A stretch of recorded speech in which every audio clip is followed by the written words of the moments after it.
This is Mercurial Psychonauts.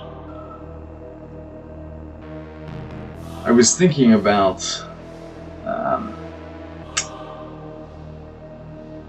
some different plans and ideas, and so I kind of cleaned house a bit on YouTube and on the podcast. I just felt there was a lot of clutter, let's say. So took care of some of that. Hopefully, if you hadn't already heard it, you're not really missing much, I promise. So a lot of irritating cuts and experimental videos, let's say. This one in particular is going to be about the show Loki, and why I think it's actually much deeper than maybe it's given credit for. The concepts of the, these all-powerful beings. Oh, by the way, spoilers, they're already on episode 2. I'm sorry if you haven't watched it by now. SOL, I guess. Don't watch this. But in the new Disney series, Loki, which I was kind of on the fence about originally, I'm not gonna lie, but it really won me over, and I'll talk about this when I jump into Gideon Falls and Dark, and why the three of them, Tres Minutos, why they relate, and what kind of basic plot points of time and the multiverse theory kind of fit together. And this theme of the events of the future affecting the past, and by deviating from your quote-unquote timeline, you've created another multiverse. And maybe I'm crazy, but I've always been under the impression that every decision we make, every potential decision we could have made, is being made simultaneously, just splitting off into various versions and existence of us. Just whatever consciousness is in this version deviates from that path, and another version that also is a conscious being goes that way. Do we ever get to meet each other? I don't know. Of course, this is just gibberish and theoretical crap that I've picked up over the years, and I guess I'm creating nothing different than any other stupid religious belief. But it's interesting, and I love sci-fi and such, so it's at least has some basis in reality. Yes. There is such a thing as reality. Listen to my egg theory. Podcast. I think you'll get if nothing else, an interesting viewpoint? I don't know. Anyway. Loki, if you haven't seen the final film, they use time travel to go back and get Infinity Stones so that they can undo what Thanos has done in the process of their changing time, which affects the future, forcing them to kind of, they win anyway, so it doesn't matter, but Thanos essentially figures out this plan years in advance and is able to attack at a time they're not suspecting because it wasn't in their original timeline because of the things they did, yada yada. Well, it has a scene where they go back to the original Avengers as Loki is being, carted off away to eventually go through time in Asgard. And when this is all happening, the Infinity Stone somehow, it's knocked out of a case or whatever, and it slides towards him. He grabs it, and he immediately just disappears, seemingly through time. If you watched both Endgame and Infinity War, Loki gets killed by Thanos, literally done. And but this, what they call a variant, does not. He continues to live because he has slipped through time, and I believe he ends up in some part of Mongolia. I'm not sure the date. And then out of nowhere comes what's called the Time Variance Authority. Now, I'm a super comic nerd. I'm probably going to get some shit for this. I haven't read Marvel except very specific writers, so I don't even know what the Time Variance Authority is, and it's probably even older than I think because it super fits. For me, I had major Jack Kirby vibes. Super cosmological beings and just entities beyond, you know, like what we even believe. Like, kind of like H.P. Lovecraft. Like, there are these things or I guess what you would call some kind of god or creature that exists in such a large plane of a dimension that it doesn't necessarily even notice our existence, but when they do, it's kind of a problem. So it's like the ant crawling across your floor. Once you see it, bye bye, bud. So essentially, these timekeepers, which look familiar. I think I saw them in my childhood in a comic at some point. Literally keep it. So the idea is that the multiverses were competing for dominancy, and in the process, you know, whole multiverses were wiped out, other ones, you know.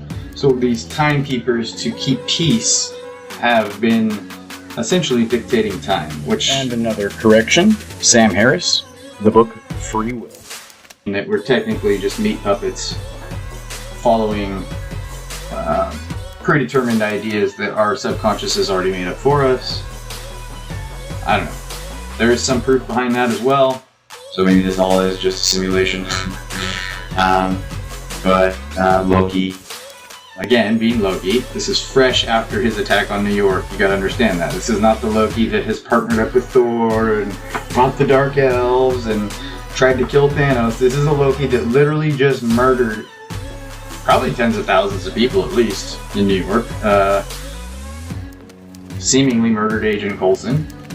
And so you perceive him as a bad person, obviously, and he still thinks he's this, you know, super cocky god creature, and kind of laughs and scoffs at the idea that there would even be such a thing as, you know, the timekeepers, the multiverse, because, you know, he is a god. He knows about the 9 realms, but it turns out there are entities even bigger than them. Which keeps on that idea of, like, again, this egg theory of when you ascend, perhaps if you watched, or listened, I should say, once that egg hatches and you ascend, maybe you're just ascending to the, you know, the birth stage, so now you're a baby instead of an egg. I don't know. Well, it's something interesting to think about. Maybe God is just the baby after the egg.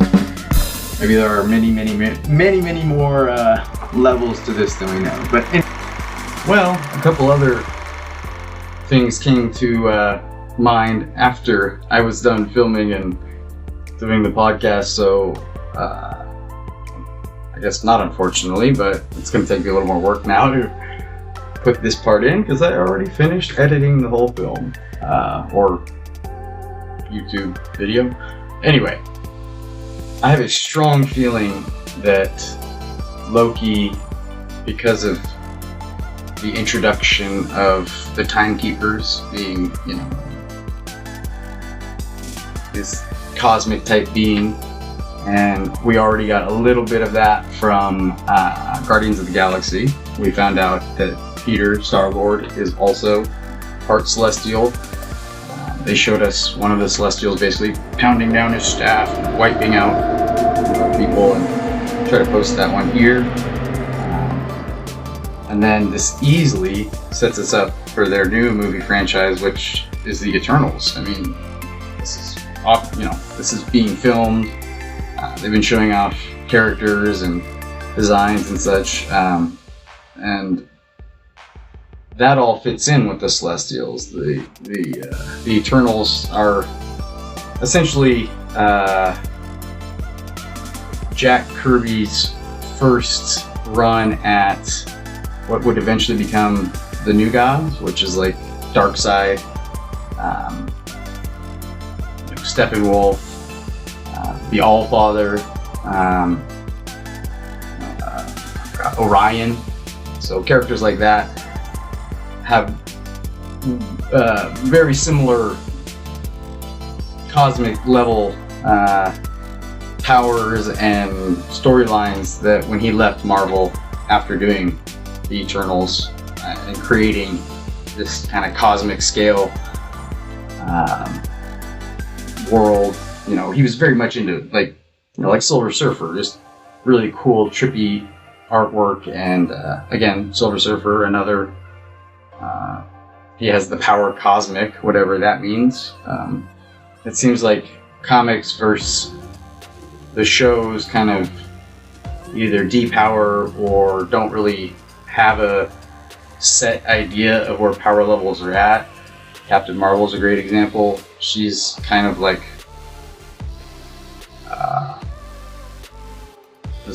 the core of a sun. She's like a fusion reactor that literally can vaporize anything. But so she kind of has like the power cosmic also, and then you've got Captain what is it? Shit, there's like Captain Universe or something. I don't know. Warlock is another one. He's able to wield the Infinity Stones, supposedly for good. I think later he becomes bad. A lot of this was like 80s, early 90s stuff. And considering by the time I was old enough to care, I don't really care, if that makes sense. I'm not going to go back and read them. They're probably interesting, but I've got much better stuff that I'm enjoying at the moment. So anyway, that's my theory. So don't consider that a spoiler. If it ends up becoming true, hey, cool. But from what I've seen, the fact that we have a new Thor coming out, a new Doctor Strange, the Eternals, they're already talking, I can't remember who is cast, but Kang the Conqueror, which is a big part of time travel and the Time Variance Authority. And I don't know if they'll sneak a teaser in or not. I've already posited my theory in the video about Kang the Conqueror. I guess a spoiler for comic book people, because I don't even know if he's going to be a part of this, but he is actually Reed Richards' son, who eventually becomes, and it's a really cool, it keeps falling under this, seemingly unimportant events creating these cosmic ripples that end up shaping, the whole universe. And it's pretty cool if you ever get a chance to check out the comics. Try to figure out what it is and post it, but where you do find out that Kang the Conqueror raises Reed Richards' son to keep him safe, and then Reed Richards' son ends up becoming Kang the Conqueror. Pretty cool. So, who we think is like destroying and trying to take over the multiverse, turns out it's actually his own son. So, who is a pretty powerful entity in his own right. I believe he's an Omega level type entity, mutant. He's not, I don't think he's a mutant, because they got their power from also cosmic events. So anyway, his son is like some kind of entity that can I think he can distort reality, create reality. I really don't want to research every freaking character from Marvel that I don't care about, but anyway, again, I think this is going to tie into the next Thor, because the Eternals and the Celestials definitely, I think the Celestials' first appearance might have been in Thor also. Kang the Conqueror, the Time Variance Authority, all this involves Doctor Strange, Thor, the Eternals, where are all the new movies coming out. So anyway, just a theory I have. May or may not be true, but given the comics and covers I found from the past and what they were kind of indicating, it seems to fit my overall hypotheses. So if I'm right, you owe me $100. Make it 1,000. Deal? Anyway, the reason I really dig it is because it takes time and actually makes it in a palatable way. It shows how cause and effect work, and that this theme of man versus self seems to be a pretty big constant when it comes to realistic time travel shows and comic books. Gideon Falls, when I dig into it, same thing, man versus self. When I get into Dark, again, man versus self. You would think man versus nature because it's like, you know, interdimensional travel, black holes, blah blah blah.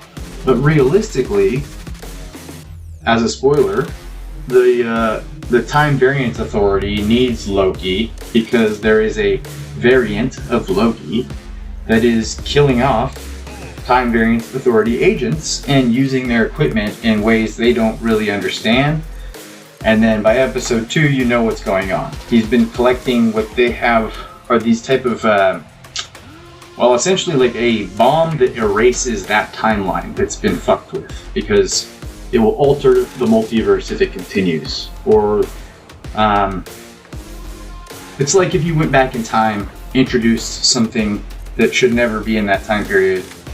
The butterfly effect down the line, you know, it's all sorts of potential timelines get strewn from that, and that's kind of what this idea is, that everything's been predetermined in a sense, and anything that strays from that needs to be erased to keep peace with the multiverse.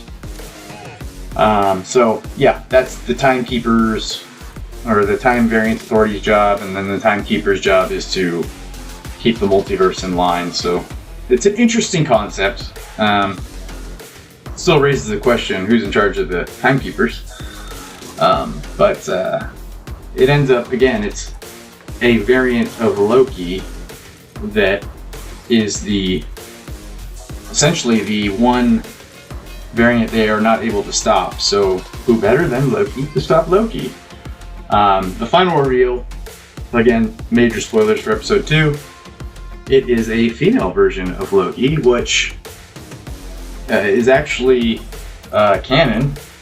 Loki's been female and male, so I thought that was pretty interesting, and I'm pretty excited to see where it goes. So I was kind of hesitant at first. Owen Wilson, fantastic in it. You know, it has a really cool, like, totally like late 70s, early 80s, probably more 80s vibe in the Time Variance Authority's like offices. People say it's like a procedural drama, I guess, if you count like time travel and multi-dimensional travel. To me, it's like Quantum Leap meets some kind of fucking Quantum Leap meets a buddy cop film. I don't know. It's not like Law and Order and shit, because it's a little more entertaining than that. Anyway, doesn't matter what it's compared to. Just go out and watch it. It's worth it. Highly suggest it. So yeah, that is my review for the first 2 episodes of Loki. Once I get through the entire season, and I will be able to shoot my Gideon Falls video, I will then do kind of a I guess a persuasive video on why I believe these 3 very different formats and ideas all connect, and why now they all seemingly came out around the same time. So it's kind of interesting. Anyway, that's what I got. Thank you again for watching. If you don't know, we've got patreon.com/Mercurial Therapy. We are on Instagram.com, Mercurial Therapy, at Mercurial Therapy, Twitter.com/Mercurial Pod. And if you're not watching the YouTube channel right now, and you're on the podcast, or vice versa, you can find us YouTube.com, just search Mercurial Therapy Sessions. Are you recognizing a pattern here? And then on YouTube, if you want. Jump on Spotify or any streaming platform for that matter, and you will be able to hear the podcast instead of having to look at this beautiful face. So, yeah, that's what's going on, yo. That was kind of awkward, I'm not gonna lie. Kind of embarrassed. Don't really know how to fix that because I don't want to do much editing. Can we pretend I didn't do that? Potentially? So a Jew walks into a bar, and I save him a seat. Huh?